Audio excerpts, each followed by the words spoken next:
Praise అలాడండి. అందరికీ వందనాలు ప్రభు పేరిట.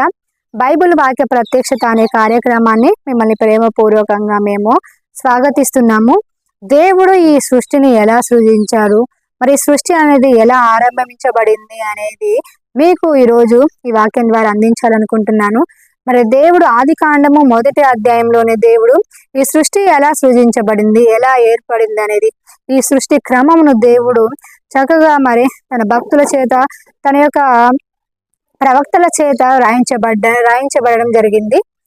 మరి ఆది కాండం 1వ అధ్యాయాన్ని మనం ధ్యానించుకుంటూ పోయినప్పుడు, మరి దేవుడు ఆది యందు భూమిని ఆకాశములను సృజించబడునుగాక అని పలికినప్పుడు, అంటే నోటి మాట ద్వారా కలుగునుగాక అని పలికినప్పుడు భూమి ఆకాశములు సృజించబడ్డాయి. అంటే ఆకాశములు అంటే ఒకటి కాదు, మరి ఒకటి కంటే ఎక్కువ, అంటే 3 బైబిల్ గ్రంథంలో మరి మనం ధ్యానించినప్పుడు 3 ఆకాశములు ఉన్నాయని, మరి 3వ ఆకాశంలో దేవుడు నివసిస్తున్నారు అన్నట్టు బైబిల్ సాక్ష్యం ఇస్తుంది.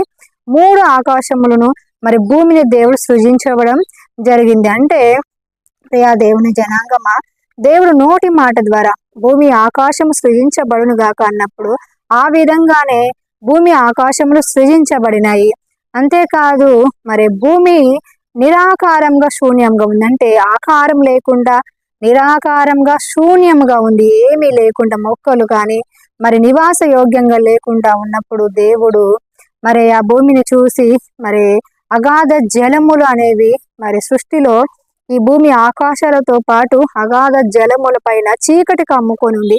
ఆ చీకటి పైన, అగాధ జలముల పైన దేవుని యొక్క ఆత్మ అల్లాడుచుండెను. అంటే ప్రియా దేవుని జనాంగమా, మనం కూడా మన జీవితంలో నిరాకారంగా ఉన్నప్పుడు, మరి మన జీవితం శూన్యంగా మారినప్పుడు, చీకటి అలుముకున్నప్పుడు మన హృదయం కూడా అల్లాడిపోతుంది. అలాగే దేవుడు మరి ఆ నిరాకారమైన, మరి ఆ భూమి మరి నిరాకారంతో ఉండి శూన్యంగా ఉండి జలములపైన చీకటితో ఉన్న స్థితిలో దేవుడు ఆత్మ అల్లాడుచున్న ఆ సమయంలో దేవుడు వెలుగు కలుగునుగాక అని పలికినప్పుడు వెలుగు మరి కలగడం జరిగింది. వెలుగు కలిగినప్పుడు దేవుడు వెలుగు మంచిదైనట్టు సూచించి ఉదయాస్తమయములు జరిగినప్పుడు మొదటి దినమాయను. మరి ఈ వాక్యం చూస్తున్న నీవు కూడా మరి నీ జీవితంలో శూన్యంగా ఉందా, జీవితము నిరాకారంగా ఉందా, ఆకారం లేకుండా ఉందా? మరి నిజమైన దేవుడు ఈ సృష్టికర్తను నీవు గనుక ఆశ్రయించగలిగితే ఆకారం లేని జీవితానికి, శూన్యంగా ఉన్న నీ జీవితానికి, మరి శూన్యంగా ఉన్న ఈ సృష్టినే దేవుడు ఇంత చక్కగా తీర్చిదిద్దినప్పుడు, నిరాకారంగా ఉన్న ఆ భూమిని మరి అనేకమైన ఈ జాతులతో సృజించబడ్డప్పుడు నా జీవితంలో కూడా దేవుడు ఏదైనా చేయగలడు. కాబట్టి దేవుణ్ణి ఆశ్రయించడం మనకి ఎంతైనా మేలు.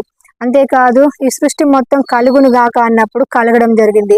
అంటే దేవుడు మన నోటిలో, మన మాటలో మరి దేవుడు శక్తిని ఉంచున్నాడు. దేవుడు మరి కలుగును గాక అని కలిగినప్పుడు ఎలాగైతే సృష్టి మారిందో, అలాగే మనం కూడా మన నోటితో పలికినప్పుడు మరి కొన్ని కార్యాలు జరుగుతాయి. అంటే నిజంగా జరుగుతాయా అంటే, మనము ఎప్పుడైతే దేవుని స్వరూపంలోకి మారుతామో, దేవుని ధ్యానిస్తూ దేవుళ్ళో ముందుకు వెళుతూ దేవునితో అంటుగట్టబడి ఉంటామో, మన నోటి ద్వారా పలికిన మరి మాటలను దేవుడు రూఢిపరిచి, మరి వాటి ద్వారా కొన్ని క్రియలు, వాటి ద్వారా కొంత మన జీవితంలో శూన్యంగా ఉన్న మన జీవితంలో కొన్ని కార్యాలు అనేవి మనం చూస్తాము, అవి జరుగుతాయి.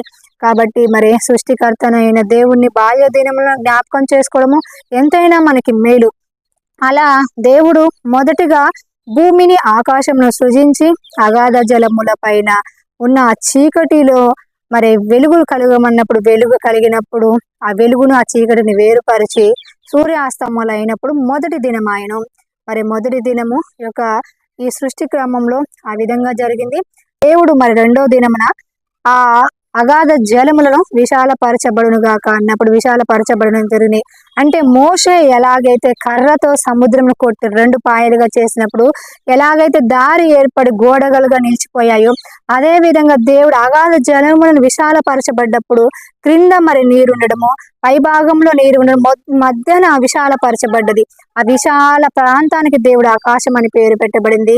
క్రింది భాగంలో ఉన్న నీరు భూమి పైన ఆగిపోవడము, మరి విశాలం పైన ఉన్న నీరు ఆకాశములో ఉండడం జరిగింది. అంటే ఈ సృష్టి క్రమంలో మరి భూమిపైన నీరు మరి ఆవిరిగా మారి, మంచుగా మారి, మళ్ళీ ఆకాశం పైకి వెళ్ళి, మరి అక్కడి నుంచి దేవుడు మరి ఆ మేఘాలు మరి మళ్ళీ మరి భూమిపైన వర్షంగా రావడం జరుగుతుంది.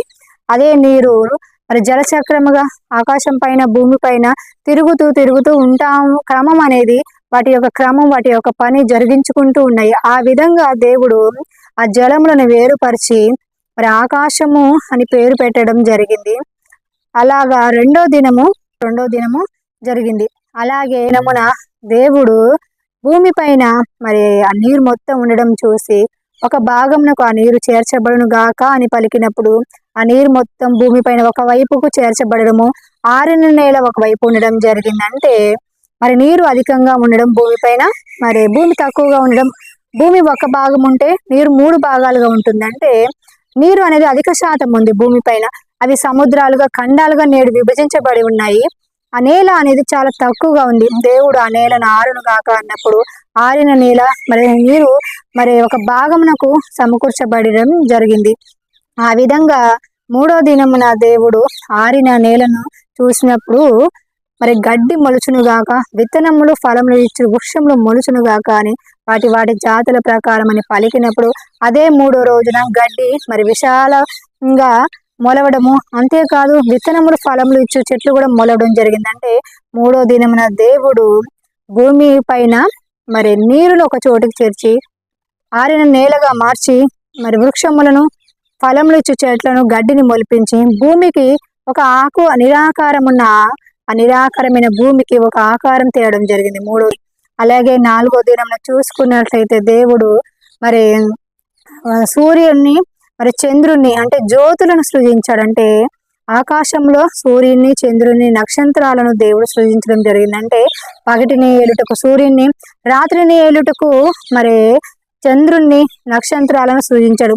ఈ నక్షత్రాలు అనేవి కోట్లాది కోట్లుగా మరి గెలాక్సీలుగా పాల పుంతలుగా సమకూర్చబడి ఉన్నాయి.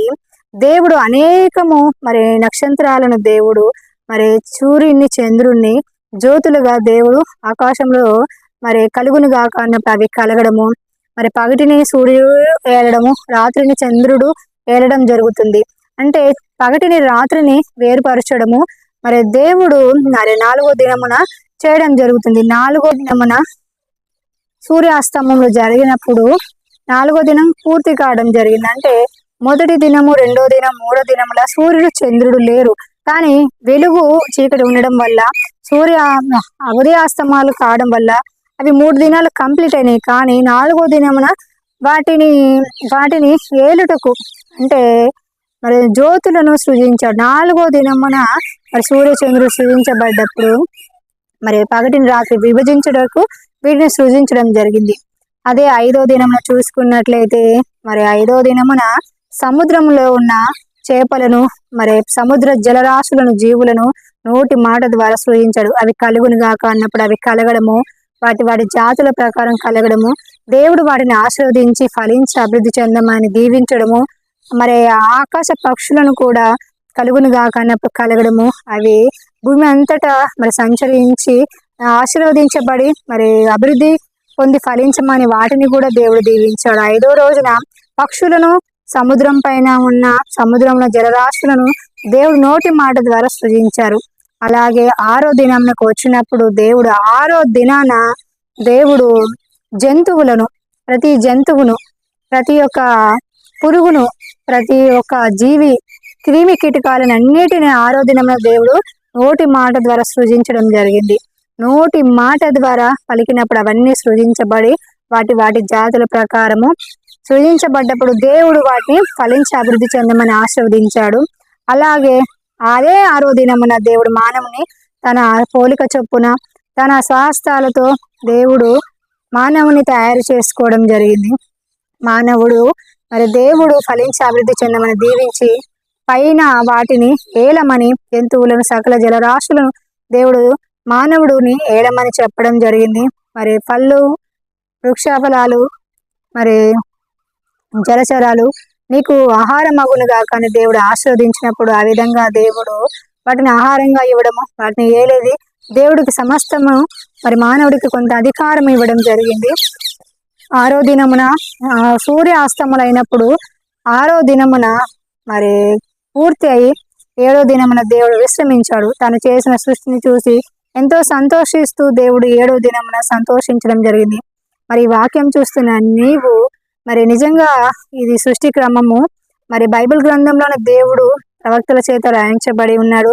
అమూల్యమైన విషయాలు ఇవంతా ఆయన యొక్క ఆత్మస్వరూపు దేవుడు. ఆయన మూడో ఆకాశంలో ఉండడమే కాకుండా మరి 7 రోజులు ఈ సృష్టిని తన నోటి మాట ద్వారా సృజించి మానవుని స్వాస్థాలతో సృజించాడు. మరి ఆయన యొక్క జ్ఞానం అమితమైనది.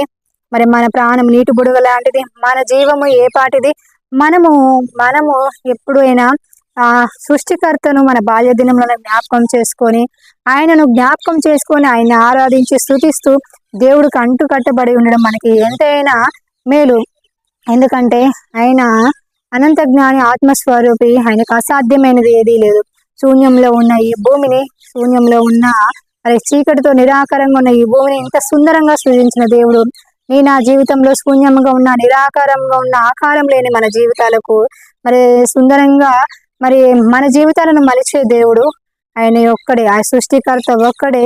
కాబట్టి ఆయన్ని వెతకడం, బాల్య దినంలోనే ఆయనను వెతకడము, ఆయన్ని ఆరాధించడం, ఆయన్ని అనుసరించడం మన జీవితాలకు ఎంతైనా మేలు. మన జ్ఞానం ఏ పాటిది, ఇంతలోనే కనపడే అంతలోనే మాయమయ్యే మన జీవితాలకు మరి దేవుడుని మరి ఎంతైనా వెతకడం, ఆయనను తెలుసుకోవడము, దేవుడితో అడుగులు వేయడము మరి మన జీవితాలకు ఎంతైనా అవసరము. ఈ వాక్యం మీ వినికిలో దీవించబడును గాక. ఆమేన్.